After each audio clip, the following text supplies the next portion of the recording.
வணக்கம்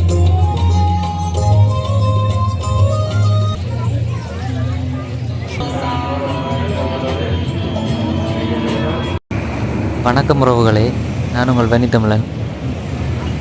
இன்றைக்கி நான் எங்கே நிற்கிறேன்னு பார்த்தீங்கன்னு சொன்னால், புதுக்குடியிருப்பு டவுனுக்குள்ளே இருக்கிற ஒரு மைதானம் ஒன்றெல்லாம் வந்து நிற்கிறேன். இதில் இலங்கை இராணுவத்தினரால் ஒழுங்குபடுத்தப்பட்டு வெசாக் கூடுகள் காட்சிப்படுத்தியிருக்கணும். இந்த வழியால் தான் நாங்கள் இப்போ உள்ளே போக போகிறோம். இதில் இப்போ அந்த நுழைவாயிலில் அலங்காரங்கள் செய்திருக்கணும்.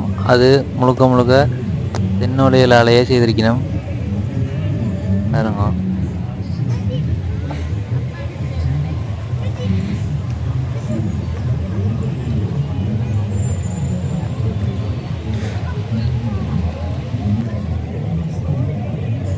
இதில் அப்படியே உள்ள நுழையக்கே கலர் பல்புகளால் கட்டி தொங்க விட்டுருக்கணும்.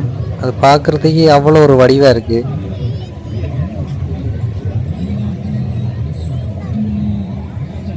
ஒவ்வொன்றும் ஒவ்வொரு கலரில் இருக்குது.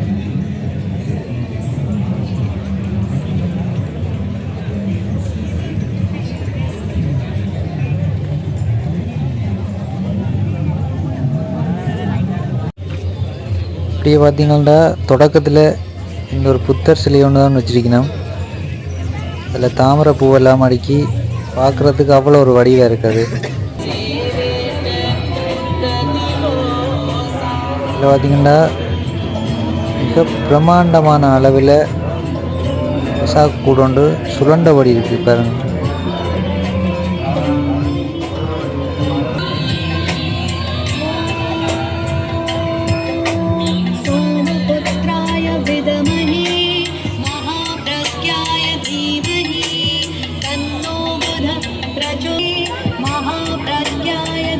இதில் பார்த்தீங்கன்னா வெள்ளை கலர் டிஷ்யூ பேப்பரால் இந்த வெசாக் கூடு செய்திருக்கணும்.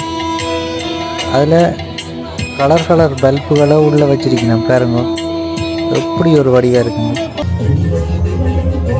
12வது இலங்கை காலாட் படைப்பிரிவு இவையெல்லாம் இந்த வெசாக் கூட்டை செய்திருக்கணும். நினைக்கிறேன் பார்க்குறதுக்கு அப்படி ஒரு வடிவாக இருக்குது. நல்ல உயரமாகவும் செய்திருக்கணும்.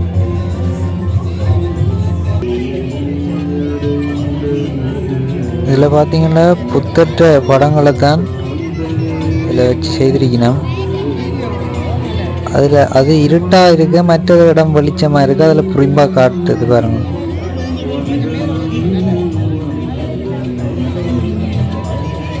எப்படி இப்படியெல்லாம் செய்யணும்னு தெரியாங்கிறது. ஆனால் அப்படி ஒரு வடிவாக இருக்குது பார்க்க. அந்த அன்னம் என்னுடையது, அதை கொடு.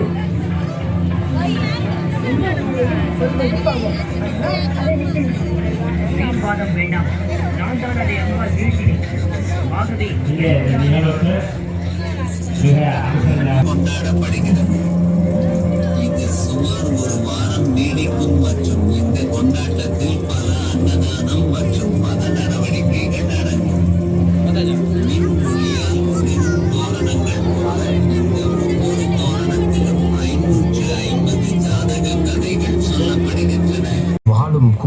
இதில் பார்த்தீங்கன்னா ஒரு கதையை சொல்கிற மாதிரியான ஒரு அமைப்பு ஒன்று வச்சிருக்கணும். அதில் இதில் இருக்கிறவர் தான் அரசன். அதில் ஒரு சிலை ஒன்று வச்சிருக்கணும். அன்றைய காலத்தில் ஆட்சி செய்த அரசன் மேலே 2 கிளி நிற்கிற மாதிரி வச்சிருக்கணும்.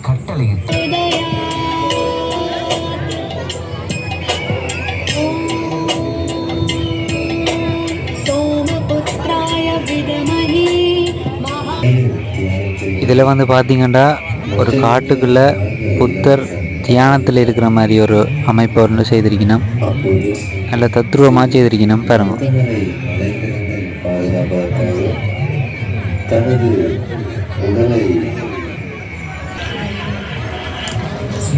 நேரம் இப்போ சரியாக இரவு 8 மணி அப்படி ஆக போகுது.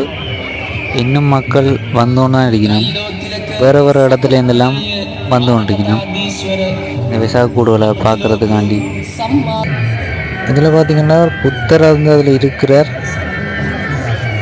அங்கால ஒரு ஆள் அழுது கொண்டு இருக்கிற மாதிரி இருக்குது. மேலே ஒரு கழுகு கொண்டு நிற்கிற மாதிரி ஒரு அமைப்பு கொண்டு வச்சிருக்கணும்.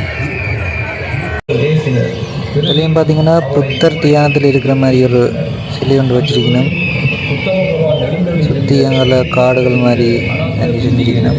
என்று ஆசிரமத்திற்கு பட்டாச்சார நிர்மாணமாக வைத்தார். அங்கு புத்தரின் ஆறுதல் போதனையாக இதில் ஒரு ஆள் படுத்திருக்கிற மாதிரி சிலை கொண்டு வச்சிருக்கணும். கையை தூக்கி கொண்டு நிற்கிற மாதிரி ஒரு சிலை வச்சிருக்கணும்.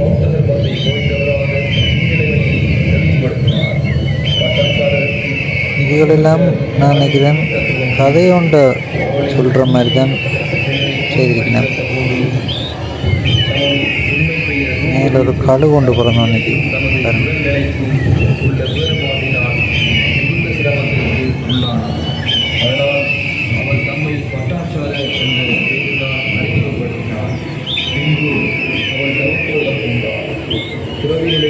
முதல் கட்டத்தை அடைந்தார். ஒழுக்கமிக்கு சிறந்தானார். பின்னர் சிக்கனியான சுகாதாரங்களுடைய அவளுக்கு சிவரினால் நியமிக்கப்பட்டார்.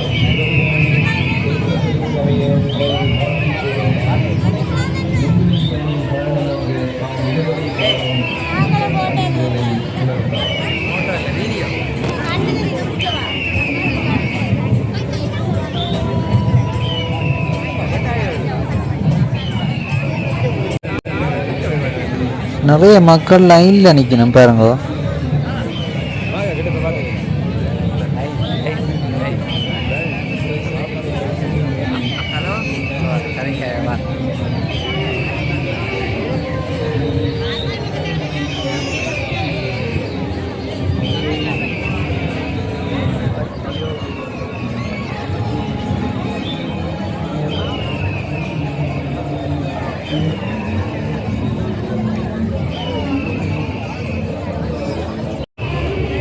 வெசாக் பார்க்க வந்தாக்களுக்கு சாப்பாடுகளை வழங்கி கொண்டிருக்கணும் பாருங்க.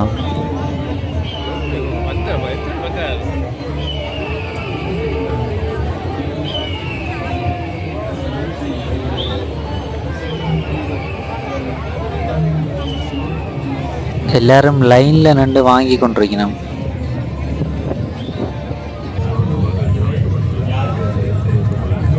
இதில் பார்த்தீங்கன்னா வெசாக் கூட்டுக்கு கீழே தண்ணியை விட்டு அதுக்குள்ளே தாமரை பூவெல்லாம் நிற்கிற மாதிரி வச்சிருக்கணும்.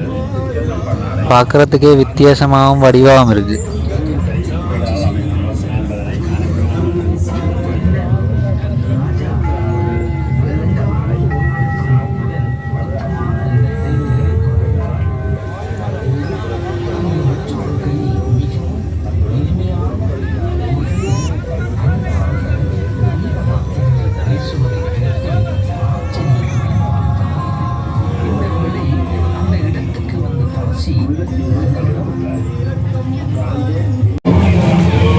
என்னால் முடிஞ்ச வரைக்கும் எல்லா விஷயங்களையும் இந்த காணொலியில் பதிவிட்டுருக்கேன்.